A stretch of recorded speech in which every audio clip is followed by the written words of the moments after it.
இன்றைய நாளொரு சிந்தனை நிகழ்ச்சிக்கு உங்களை வரவேற்கின்றேன். இன்றைய நாளொரு சிந்தனை நிகழ்ச்சியில் நான் சொல்லப்போவது, உங்கள் எல்லாருக்கும் தெரியும் இஸ்ரேல் காசா சண்டை. இந்த இஸ்ரேல் காசா சண்டையில் இஸ்ரேல் இராணுவம் குண்டுகள் அடித்தடித்து அந்த வீடுகளெல்லாம் ஆக்கிவிட்டார்கள். இப்போ அந்த காசா மக்கள் இருப்பதற்கு இடமில்லாமல் எல்லாரும் கூடாரங்களில் இருக்கிறார்கள். இது இப்படி இருக்க, ட்ரம்ப் அவர்கள் அமெரிக்காவில் பிரசிடெண்ட் ஆகி அவர் ஒரு வீடியோ வெளியிட்டிருந்தார். இந்த காசாவை தான் கட்டி எழுப்புவேன், அங்கே ட்ரம்ப் காசான்னு சொல்லி ஒரு வீடியோ கூட யூடியூப்பில் வைரலாகி இருந்தது, எல்லாரும் பார்த்திருப்பீர்கள். இப்படியாக ட்ரம்ப் அவர்கள் சொல்கிறார் தான் அதை கட்டி எழுப்பு என்று சொல்லி.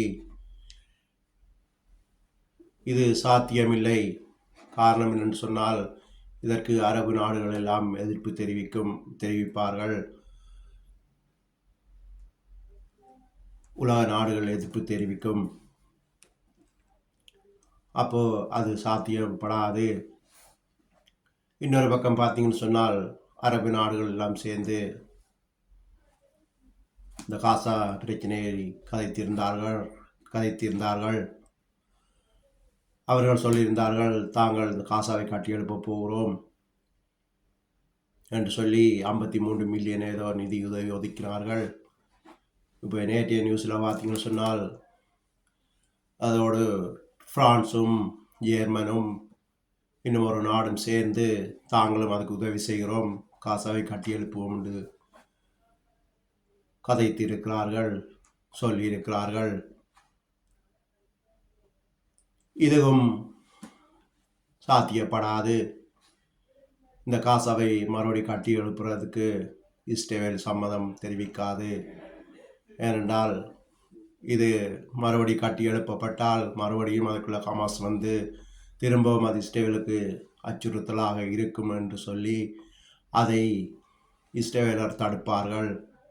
அப்போ அதுவும் சரி வராது, ட்ரம்பின் பிளானும் சரி வராது. இப்படியாக ரெண்டு பக்கமும் முரண்பாடு இருக்கிறபடியால்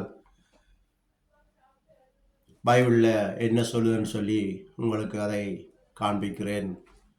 அதற்கு ஆதார வசனமாக எசேக்கியேல் 35:4 வாசியுங்கள். உன் பட்டணங்களை வனாந்திரமாக்கி போடுவேன், நீ பாழாய் போவாய், நான் கர்த்தர் என்று அறிந்து கொள்வாய். நீ பழைய பகையை வைத்து இஸ்ரவேல் புத்திரருடைய அக்கிரமம் நிறைவேறுகையில் அவர்களுக்கு உண்டான ஆபத்தின் காலத்திலே பட்டயத்தில் கூர்மையினால் அவர்களுடைய இரத்தத்தை சிந்தினபடியால் நான் இரத்த பழிக்கு உன்னை ஒப்புவிப்பேன், இரத்த பழி உன்னை பின்தொடரும் என்று கர்த்தராகிய ஆண்டவராயிருக்கிற நான் என் ஜீவனை கொண்டு சொல்லுகிறேன். நீ இரத்தத்தை வெறுக்காதபடியினால் இரத்தம் உன்னை பின்தொடரும். நான் சேயீர் மலையை பாழும் அவாந்திர இடமுமாக்கி அதிலே போக்குவரத்து செய்வார் இல்லாதபடி சங்காரம் செய்து அதன் மலைகளை கொலையுண்டவர்களாலே நிரப்புவேன். உன் மேடுகளிலும் உன் பள்ளத்தாக்குகளிலும் உன் எல்லா ஆறுகளிலும் பட்டயத்தால் வெட்டுண்டவர்கள் விழுவார்கள். நீ என்றென்றைக்கும் அவாந்திர வழியாயிருக்கும்படி செய்வேன். உன் பட்டணங்கள் குடியேற்றப்படுவதில்லை. அப்பொழுது நான் கர்த்தர் என்று அறிந்து கொள்வார்கள். இப்படியாக பைபிள் சொல்லுகிறது. இந்த காசா என்பது குடி இருக்க முடியாத அவாந்திர வழியாக போய்விட்டது, இனியும் இருக்கும். எனவே அங்கே வீடுகள் எல்லாம் கட்ட முடியாது. அது இந்த மாதிரி இடுகாடாகத்தான் இருக்கும். இன்னொரு யுத்தம் வரப்போகுது. இந்த அரபிக் நாயக்கனவே ஒரு வீடியோ போட்டிருக்கிறேன். அரபிக்காரெல்லாம் சேர்ந்து இஸ்ரேலுக்கு எதிராக போவார்கள். 6 குரூப் சேர்ந்து போகும். இஸ்ரேலுக்கு அடிக்க போகும்போது அங்கே அந்த மலையில் விழுவார்கள் எல்லாரும். அந்த மலையில் இறக்கிறவர்களை 7 மாதமளவும் இஸ்ரேலர்கள் எடுத்து அடக்கம் பண்ணுவார்கள். இப்போ அதுதான் அந்த இறந்த உடலால் அந்த நிரப்புன்னு சொல்லி இப்போ வாசிச்சிருப்பீங்கள். திரும்ப வழியாக வாசித்து பாருங்கள். எசேக்கியேல் 35:4-9 வரைக்கும் வாசிங்கள். எனவே ஹமாஸ் ட்ரம்ப் அவர்களுடைய பிளானும் ட்ரம்ப் காசான்ற பிளானும் சரி வராது. அரபிக்காரர் செய்ய போகிற அந்த பிளானும் சரி வராது. பைபிள் இந்த மாதிரியாவது சொல்லுகிறது. இது இஸ்ரவேலர்களை ஹமாஸ் போய் கொன்றார்கள் அந்த அக்டோபர் 7. அதுவும் ஒரு ஓய்வு நாளில் அவர்கள் ஒரு திருவிழாவை கொண்டாடின ஓய்ந்திருந்த நாளில் தான் இவர்கள் போய் அவர்களை கொன்றார்கள். அப்போ அந்த இரத்த பழிக்காகத்தான் கர்த்தர் அவர்களை நியாயம் தீர்த்தார்.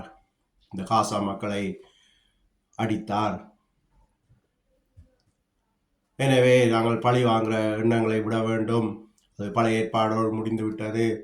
புதிய ஏற்பாட்டில் இயேசு கிறிஸ்து எங்களுக்காக இரத்தம் சிந்தி எல்லாரும் சமாதானமாக இருங்கள், அன்போடு இருங்கள் என்று சொல்லி எங்களுக்கு கற்றுக் கொடுத்தார். எனவே கர்த்தராகிய இயேசு கிறிஸ்துவை ஏற்றுக்கொண்டு அன்பே பிரதானம், சமாதானம் முக்கியம், பிரதானம் என்று சொல்லி நாங்கள் வாழும்போது கர்த்தர் எங்களோடு இருந்து எங்கள் தேவைகளை சந்திப்பார் என்று சொல்லி இந்த ட்ரம்ப் காசான்ற அந்த வீடியோவை காட்டிவிட்டு இந்த வீடியோவை முடித்துக் கொள்கிறேன்.